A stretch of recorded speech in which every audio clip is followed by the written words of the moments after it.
Welber Jardim resmi tak masuk skuad timnas Indonesia U20 yang akan tampil di kualifikasi Piala Asia U20 2025. Dalam daftar 23 nama pemain timnas Indonesia U20 yang dirilis PSSI pada Minggu, tanggal 22 September tahun 2024. Pemain Sao Paulo tersebut tak termasuk. Ini kejutan sebab sebelumnya pelatih timnas Indonesia U20 Indra Syafri bersikukuh tetap ingin mendaftarkan Welber Jardim. Sebelum latihan pada Minggu, tanggal 22 September tahun 2024, sore, Indra mengaku akan tetap menunggu Welber. Pasalnya surat PSSI kepada klub asal Brasil tersebut telah disetujui. Sudah tidak ada yang menyusul, kecuali Welber. Soal Welber kami sudah kirim surat, klub sudah oke, tiket sudah kirim, kata Indra. Awalnya nama Welber masuk dalam daftar 30 pemain yang dipersiapkan untuk kualifikasi Piala Asia U20 2025. Namun hingga pemusatan latihan di Bali rampung, ia tak kunjung hadir.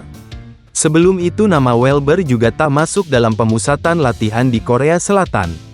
Welber tak dilepas klub karena kompetisi sedang berjalan dan bukan ajang resmi. Absennya Welber cukup menjadi perhatian. Pasalnya Welber menjadi salah satu pemain kunci timnas Indonesia U19 saat meraih gelar juara Piala AFF U19 2024 lalu.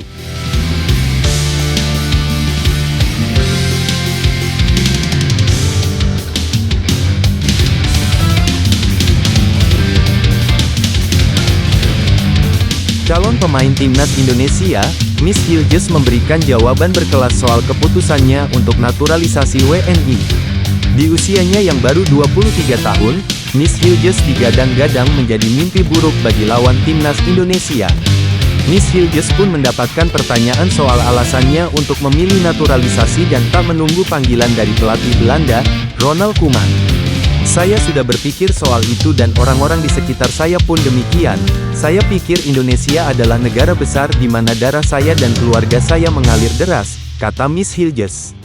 Dia pun mengakui bahwa mendapatkan panggilan timnas Belanda pun menjadi kebanggaan untuknya. Seperti diketahui, Miss Hilges sempat mendapatkan panggilan untuk memperkuat timnas Indonesia U20 untuk Piala Dunia U20 Indonesia. Batal karena pandemi COVID-19, Miss Hilges pun menunda naturalisasinya. Kesempatan inilah yang dimanfaatkan KNVB untuk memanggil Miss Hilges. Sayangnya, pemain berposisi bek ini hanya memiliki satu caps di Belanda Junior. Miss Hilges pun akhirnya mengutarakan lagi keinginannya untuk bermain dengan timnas Indonesia hingga akhirnya selangkah lagi dia mendapatkan paspor Indonesia. Tentu timnas Belanda sangat tertarik, salah satu sepak bola terbaik dunia. Tapi Indonesia adalah negara besar dan sangat bangga bagi Indonesia main di timnas Belanda, kata Miss Hilges. Pemain berposisi bek ini pun mengaku bangga akan debut bersama timnas Indonesia dan ingin membuktikan bahwa para pemain abroad ini bisa membawa maju sepak bola Indonesia.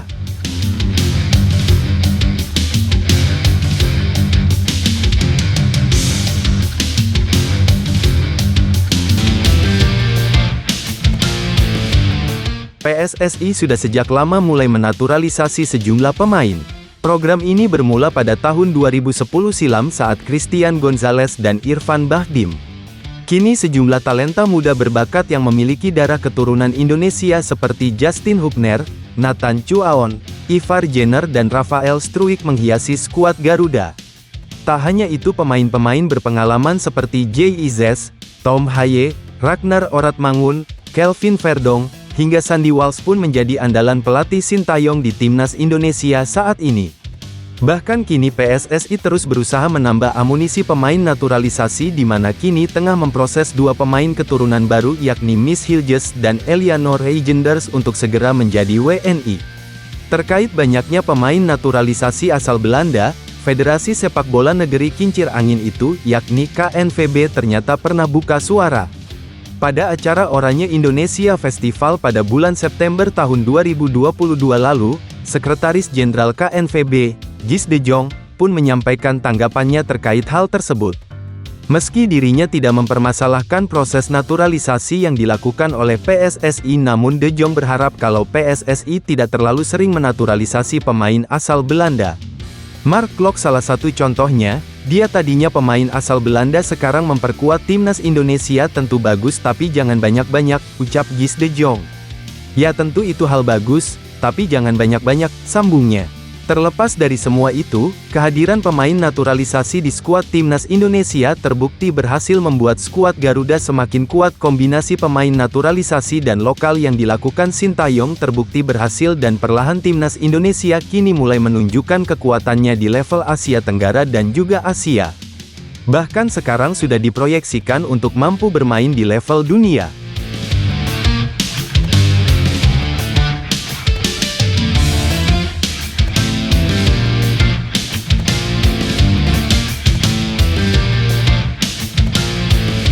Tidak tanggung-tanggung, timnas Indonesia tak perlu melakukan naturalisasi terhadap bek Liga Jerman itu jika Sintayong ingin memanggilnya. Pada kualifikasi Piala Dunia 2026 lainnya, Sintayong tampak masih berhasrat menambah pemain lain di sektor belakang. Maka dari itu, sosok pemain muda Bayer Leverkusen yakni Renaud Munz dirasa cocok. Renaud Munz lahir pada tanggal 2 Oktober tahun 2005 dan kedua orang tuanya sama-sama asli Jerman. Posturnya yang mencapai 188 cm membuatnya bisa mengisi lini belakang timnas Indonesia. Renaud Munz sebetulnya sama sekali tidak punya darah Indonesia dari kedua orang tuanya bahkan dari kakek hingga neneknya. Bukan karena diberikan keistimewaan, situasi ini terjadi karena Renaud Munz lahir di Jakarta yang masih menjadi wilayah kewenangan Indonesia dan PSSI. Hal ini diperkuat dengan status FIFA artikel 7 yang menyebut jika seorang pemain yang lahir di suatu negara, maka dia bisa membela negara tersebut tanpa melalui naturalisasi. Bersama Bayer Leverkusen U19, Renaud Munz tampil sebanyak 33 kali. Dirinya bahkan sempat 2 kali dibawa oleh tim senior meski belum diberi kesempatan debut. Untuk mendapat menit bermain di level senior, Renaud Munz akhirnya memutuskan pindah ke klub kasta kedua Liga Jerman Greuther Fürth pada awal musim ini. Keuntungan tersendiri posisi Renaud Munz bisa ditempatkan sebagai sayap kanan, atau kiri serta gelandang bertahan. Tidak hanya itu, Renaud Munz juga kerap menerima panggilan timnas Jerman. Tercatat, ia telah tampil sebanyak 7 kali bagi Der Panzer baik di laga persahabatan ataupun kualifikasi Euro U19.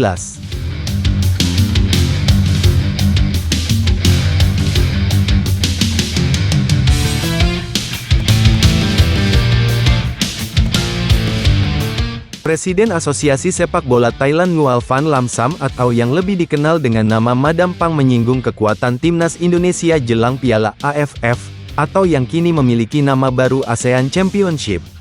Madam Pang turut memantau situasi jelang kejuaraan antar negara Asia Tenggara yang akan berlangsung pada akhir tahun ini, tepatnya pada tanggal 8 Desember tahun 2024 hingga tanggal 5 Januari tahun 2025. Dalam sebuah konferensi pers, Madam Pang mendapat pertanyaan soal timnas Indonesia yang kini merupakan satu-satunya wakil Asia Tenggara di kualifikasi Piala Dunia 2026. Semua tim menakutkan, tetapi Indonesia tidak berada di grup kita, katanya sambil menghela napas. Indonesia sangat bagus, mereka lolos ke fase ketiga kualifikasi Piala Dunia. Tetapi dalam Piala AFF terdahulu, kita tidak pernah kalah dari Indonesia, ucap Madam Pang menambahkan. Madam Pang juga memperhatikan perihal kekuatan timnas Thailand yang kemungkinan tidak bakal lengkap lantaran Piala AFF tidak berlangsung dalam kalender FIFA sehingga tidak ada keharusan bagi klub melepas pemain ke tim nasional. Ini cukup mengkhawatirkan, akan ada diskusi dengan klub Liga Thailand soal meminta pemain-pemain timnas Thailand pada pekan depan, jelas Madam Pang. Di balik kekhawatiran itu Madam Pang yakin klub akan melepaskan pemain dan berkorban demi tim nasional. Kalau tidak begitu maka kami tidak akan mendapatkan pemain, ujarnya. Saya memahami Piala AFF tidak berlangsung dalam FIFA Matchday, tetapi klub-klub akan bersimpati, tuturnya.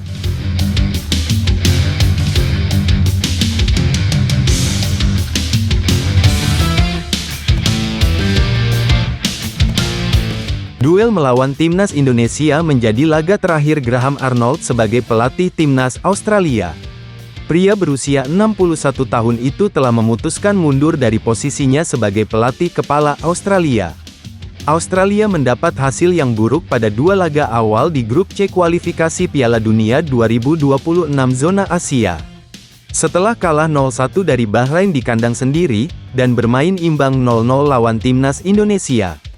Hasil tersebut, ditambah kegagalan di Piala Asia 2023, membuat Australia dapat banyak kritik. Pelatih Graham Arnold pun berada dalam tekanan. Dia dinilai tidak lagi mampu membawa Harry Souttar dan kolega bersaing di top level. Pada Jumat, tanggal 20 September tahun 2024, Football Australia menerima pengunduran diri Graham Arnold dari kursi pelatih. Mereka kini fokus mencari pelatih baru untuk laga lanjutan kualifikasi Piala Dunia 2024, Oktober tahun 2024 nanti. Graham Arnold tercatat sebagai pelatih dengan masa bakti paling lama di timnas Australia. Dia sudah jadi pelatih pada 2018 lalu.